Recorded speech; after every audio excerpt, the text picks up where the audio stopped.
Essa é a aula de como definir preços em serviços. Se você tem dúvida de como definir preços ou se já se questionou se você pode alterar sua precificação para aumentar a sua margem, fica até o final dessa aula, que essa aula vai esclarecer as dúvidas de precificação dos serviços. Quem sou eu? Meu nome é Laura Mitterer, eu sou engenheira civil e engenheira de segurança no trabalho. Eu sou especialista em gestão de manutenção predial e há mais de 10 anos eu atuo na área da engenharia, mas há 6 anos eu tenho atuado com desenvolvimento de produtos de tecnologia como PO. Eu sou fundadora da startup Ágada, que é a startup que está oferecendo esse curso aqui no YouTube. E dentre os softwares que eu já criei, o software de gestão de manutenção predial e operação, aonde eu já fiz a implantação de mais de 300 condomínios com esse software. E agora, com a Ágada, com o software de geração de relatórios automatizados, que não é só um software de relatórios automatizados, é um CRM, onde vocês conseguem controlar o fluxo comercial do seu escritório e também a operação do seu escritório, o gestor de atividades. E, no final, gerar o seu relatório e entregar isso para o seu cliente de forma mais otimizada. Eu sou professora também de manutenção predial nos 7 principais cursos de sindicatura profissional do Brasil. E aí eu começo essa aula fazendo uma pergunta. Existe uma metodologia exata para precificação? E a resposta é: existem diferentes maneiras de precificar um serviço ou um produto. E ela está ligada diretamente à estratégia que você e a sua empresa vai se posicionar no mercado para adquirir clientes. Como que a gente faz a precificação de um serviço? Trouxe aqui 5 tipos de precificação, de tipos de preço que existem no mercado. Primeiro é o preço de sobrevivência, quando a gente não consegue ter margem, quando a gente faz quase ali um pago para trabalhar, que é quando a gente tem muita oferta e pouca demanda. É o pior cenário que a gente tem em termos de precificação. O segundo cenário é a maximização de lucros, que é quando a gente tem o contrário, né? A gente tem pouca concorrência, a gente consegue ter ali diferenciais e conseguir cobrar um valor já com uma folga ali na margem e ter mais lucro com esses serviços que a gente presta. Outro tipo de precificação é o ganho de market share, que é quando uma empresa ela consegue dominar o mercado, formar ali quase um monopólio e conseguir uma boa parte da fatia do mercado que ela atua.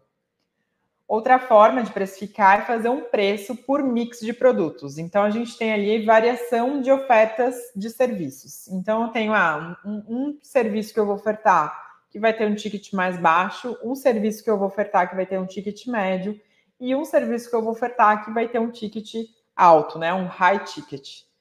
E também existe a precificação por isca, que é quando a gente define um serviço, um produto com um valor mais baixo, mas com a intenção de praticar a revenda para o mesmo cliente. Então, eu uso um valor menor como isca, apresento ali o meu valor, a minha empresa, a forma como eu entrego o meu serviço, e com isso eu ofereço mais serviços, mais produtos para o mesmo cliente e consigo praticar a revenda.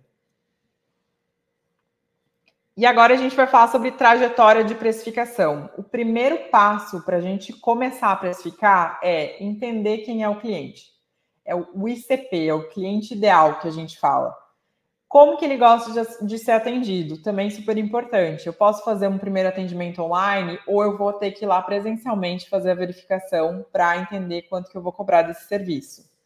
Você busca feedback do seu serviço? Isso é super importante para a gente também entender como fazer os diferenciais para poder modular melhor os preços e a forma como o cliente quer ser atendido. Isso é muito importante.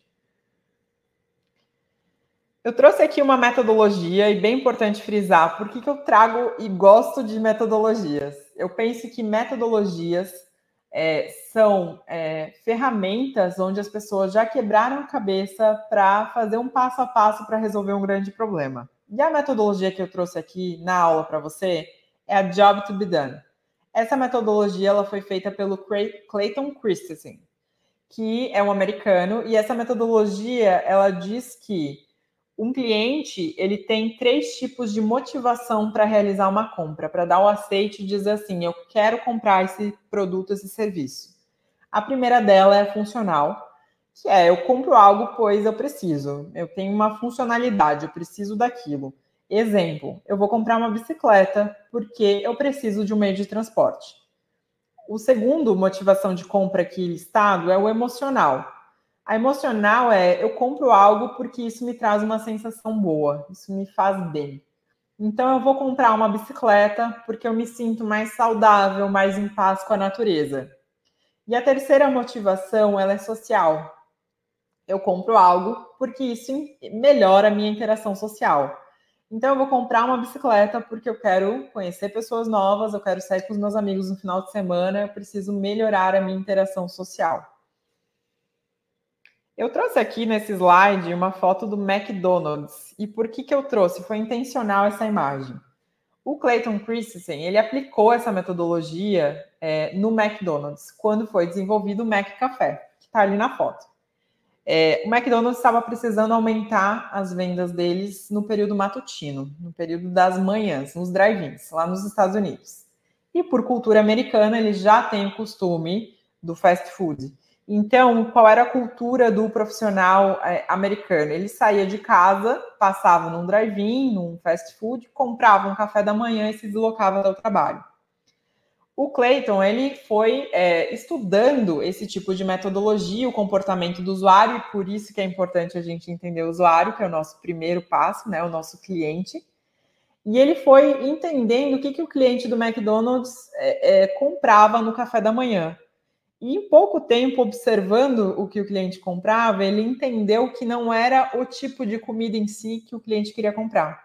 Ele queria algo prático para ele comer enquanto ele estivesse dirigindo no deslocamento até o trabalho.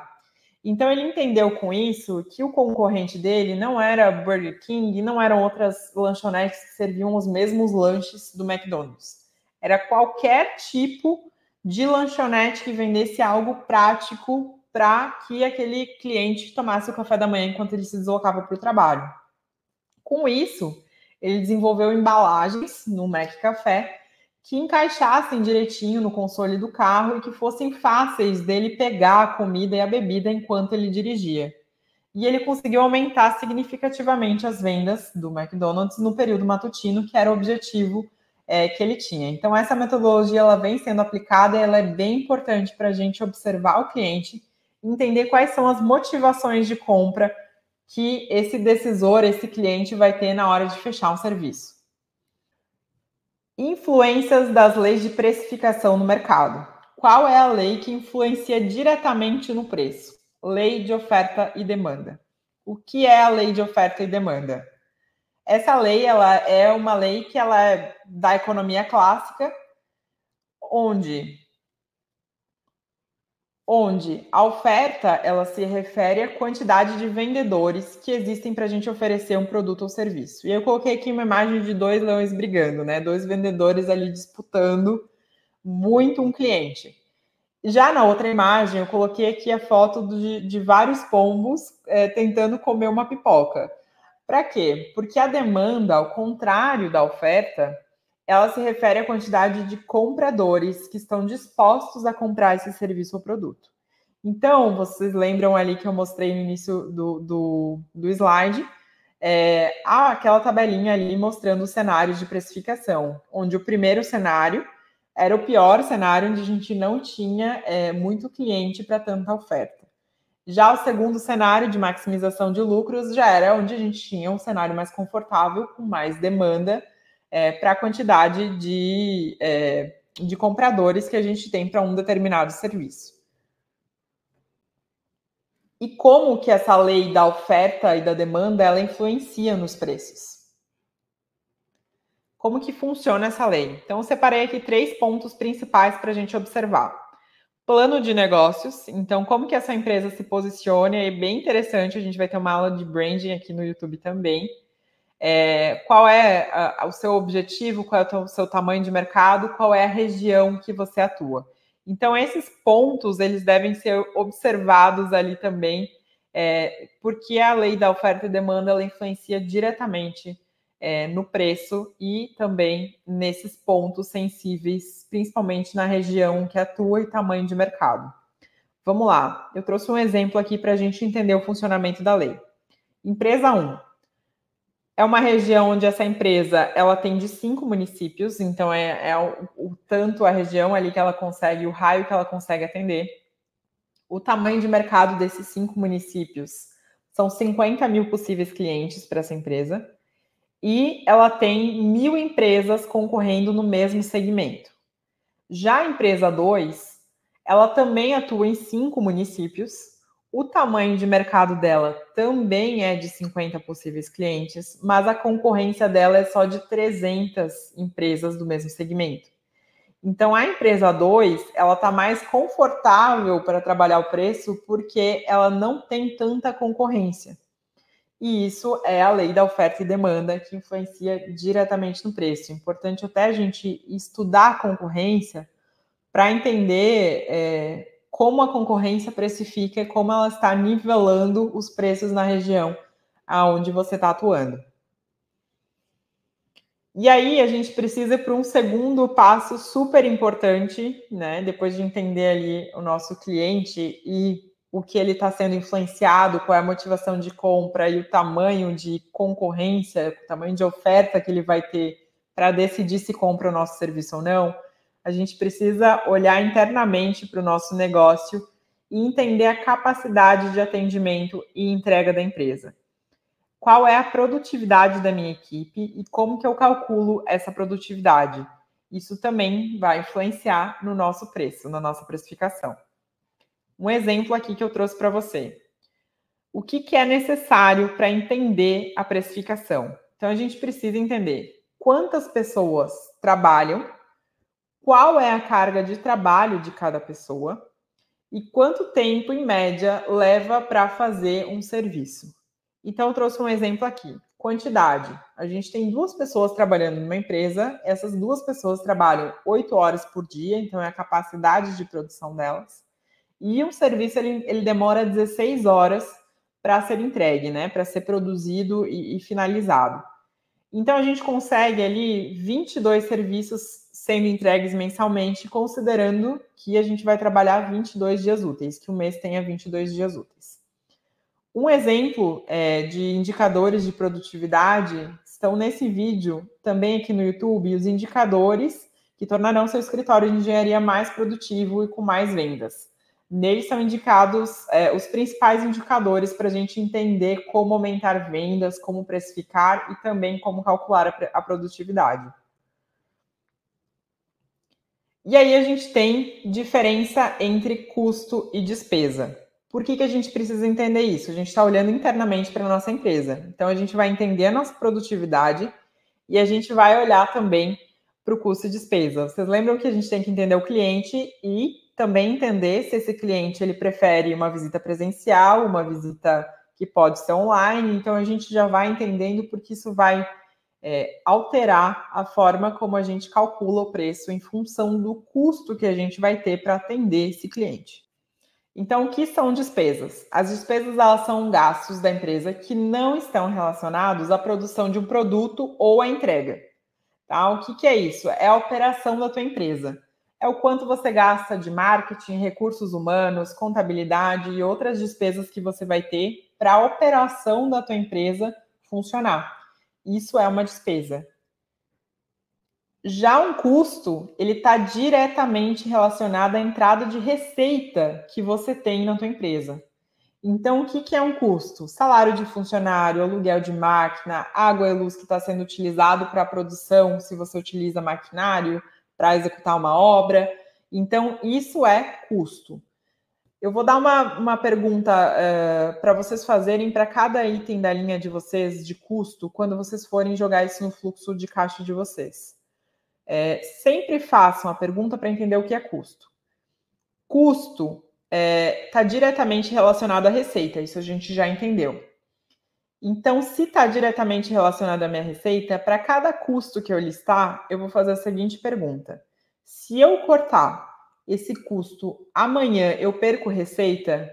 Ou seja, Se eu tirar o custo, por exemplo, de uma ferramenta que eu utilizo, que é super importante, digital, onde os clientes acessam o meu serviço, se eu fizer esse corte, ele vai mexer na minha receita?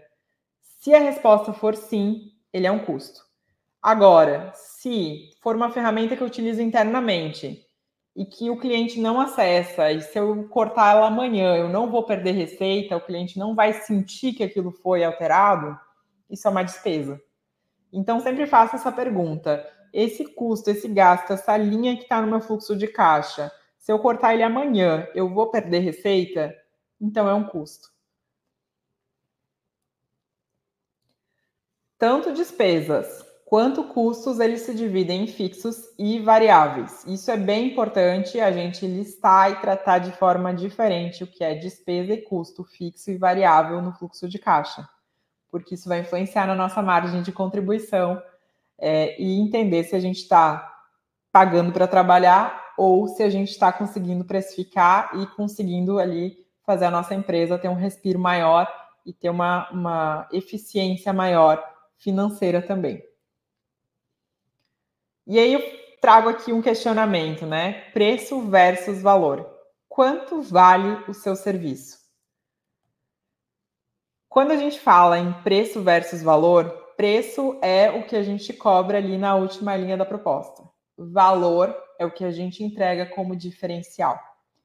Para a gente entender o que a gente está entregando de valor para o cliente, existe um cálculo que chama NPS, né? Net Promoter Score, que foi elaborado pelo Fred Richard, né?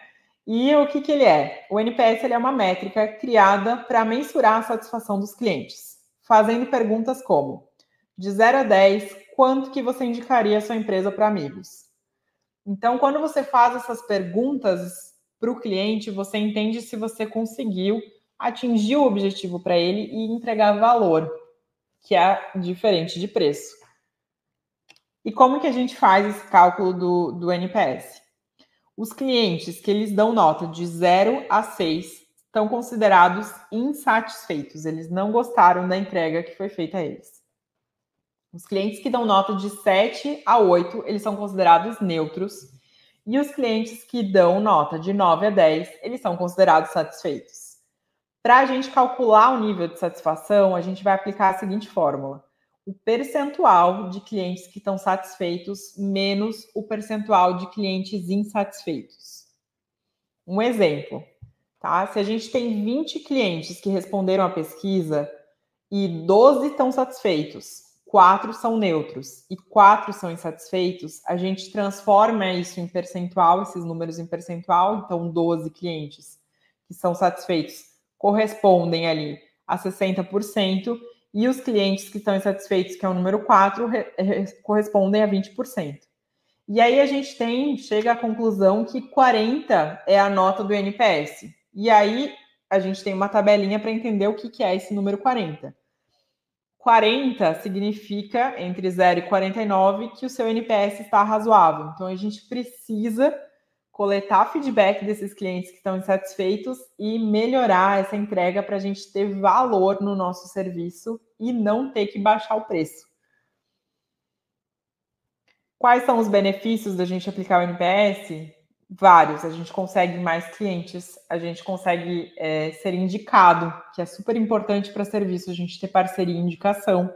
Então, a gente consegue, tendo clientes satisfeitos, tendo o NPS alto, que é uma métrica super importante para a empresa, atingir um público maior e deixar a concorrência para trás, que é o que a gente busca sempre tendo uma empresa.